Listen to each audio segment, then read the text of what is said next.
Chapter 8. The Flood Recedes. After 40 days, Noah sent out a raven and a dove to see if the waters had receded. The dove returned with an olive leaf, showing that the earth was drying. After some more time, Noah, his family, and the animals left the ark and offered sacrifices to God. And Noah builded an altar unto the Lord, and took of every clean beast, and of every clean fowl, and offered burnt offerings on the altar. Genesis 8:20. God promised never to destroy the earth with a flood again, and set the rainbow in the sky as a sign of his covenant. I do set my bow in the cloud, and it shall be for a token of a covenant between me and the earth. Genesis 9:13. Chapter 9. God's Covenant with Noah. After the floodwaters dried up, Noah, his family, and the animals were able to leave the ark. God made a promise to Noah, telling him that he would never again destroy the earth with a flood.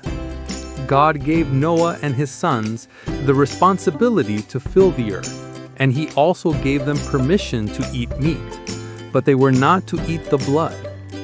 And God blessed Noah and his sons, and said unto them, Be fruitful and multiply, and replenish the earth. Genesis 9:1. God set a rainbow in the sky as a sign of this covenant, promising that he would never again flood the earth. I do set my bow in the cloud, and it shall be for a token of a covenant between me and the earth. Genesis 9:13. Noah lived for a long time after the flood, and in this chapter we also learn that Noah's sons were named Shem, Ham, and Japheth. However, one day, Ham saw his father Noah's nakedness and told his brothers. Shem and Japheth, instead of looking at Noah, covered him with a blanket. When Noah woke up, he cursed Ham's sons Canaan, but blessed Shem and Japheth. Cursed be Canaan, a servant of servants shall he be unto his brethren. Genesis 9:25. Chapter 10. The generations of Noah's sons. This chapter gives a detailed list of the descendants of Noah's three sons, Shem, Ham, and Japheth. These families would go on to populate the earth after the flood. It is called the Table of Nations because it tells where the different nations came from. The chapter also mentions the spread of people across different lands and languages. These are the generations of the sons of Noah, Shem, Ham, and Japheth, and unto them were sons born after the flood. Genesis 10:1. Chapter 11. The Tower of Babel and the line of Shem. The people of the world, all descendants of Noah's sons, lived in one place and spoke the same language. They decided to build a tower that would reach to heaven to make a name for themselves. But God saw that they were becoming too proud and disobedient. So God confused their language, and they could no longer understand one another.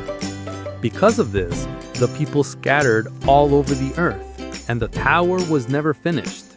The place was called Babel.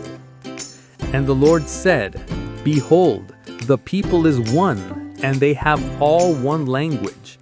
And this they begin to do, and now nothing will be restrained from them which they have imagined to do. Genesis 11:6. This chapter also traces the descendants of Shem, leading up to a man named Abram, who would later be known as Abraham. Abram's story begins here. Chapter 12. God's call to Abram. God called Abram, who lived in the city called Ur of the Chaldees, to leave his family and his homeland and go to a new land that God would show him. God promised Abram that he would make him a great nation, bless him, and make his name famous. Abram obeyed God and set out with his wife Sarai, later Sarah, his nephew Lot, and their belongings. They traveled to Canaan, the land God had promised to give to Abram and his descendants. Now the Lord had said unto Abram, Get thee out of thy country, and from thy kindred, and from thy father's house, unto a land that I will show thee, and I will make of thee a great nation, and I will bless thee, and make thy name great, and thou shalt be a blessing.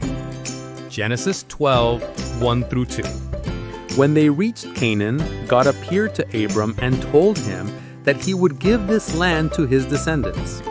Abram built an altar to God as a sign of his faith. And unto thy seed will I give this land. And there builded he an altar unto the Lord who appeared unto him. Genesis 12:7. Chapter 13. Abram and Lot separate. As Abram and Lot traveled, their flocks and herds became too large, and there was not enough land for both of them. So Abram gave Lot the choice to pick which part of the land he wanted. Lot chose the fertile land near Sodom and Gomorrah, cities that were known for their wickedness. Abram took the remaining land, and God again promised to give him all the land. And the Lord said unto Abram, after that Lot was separated from him, Lift up now thine eyes, and look from the place where thou art northward, and southward, and eastward, and westward. For all the land which thou seest, to thee will I give it, and to thy seed forever. Genesis 13:14 and 14:15. Chapter 14. Abram rescues Lot. In this chapter, a war broke out between several kings. Lot, living near Sodom, was captured by the kings who defeated the city. When Abram heard about it, he gathered his men and went to rescue Lot. Abram and his men fought bravely and defeated the kings, rescuing Lot and returning the stolen goods. Afterward, Abram met Melchizedek, the king of Salem, who blessed him and gave him bread and wine. Abram gave Melchizedek a tenth, or tithe, of all he had taken in battle. And blessed be the Most High God, which hath delivered thine enemies into thine hand. And he gave him tithes of all. Genesis 14:20. Chapter 15. God's covenant with Abram. God spoke to Abram in a vision, reassuring him that he would protect him and give him many descendants. Abram asked how he would know that he would inherit the land, and God made a covenant with him. God told Abram to bring a heifer, a goat, a ram, a dove, and a pigeon, and he made a covenant by passing between the pieces of the animals. God also told Abram that his descendants would be slaves in a foreign land for 400 years, but afterward they would return to the land of Canaan. And he said unto him, I am the Lord that brought thee out of Ur of the Chaldees, to give thee this land to inherit it. Genesis 15:7. God promised Abram that his descendants would inherit the land, and this covenant was sealed with a vision of a smoking furnace and a burning lamp passing through the pieces. Chapter 16. The birth of Ishmael. Sarai, who had no children, became impatient and suggested that Abram have a child with her maidservant, Hagar. Abram agreed, and Hagar became pregnant with a son, whom they named Ishmael. However, after Hagar became pregnant, she treated Sarai with contempt, and Sarai became upset. Hagar fled, but an angel of the Lord appeared to her and told her to return and submit to Sarai. The angel also promised that her son Ishmael would be the father of a great nation. And the angel of the Lord said unto her, Behold, you are with child, and shall bear a son, and shall call his name Ishmael.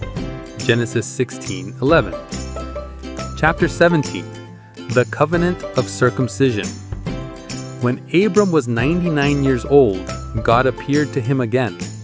God changed his name to Abraham, which means father of many nations. because God promised that Abram would be the father of many nations. As for me, behold, my covenant is with thee, and thou shalt be a father of many nations. Genesis 17:4.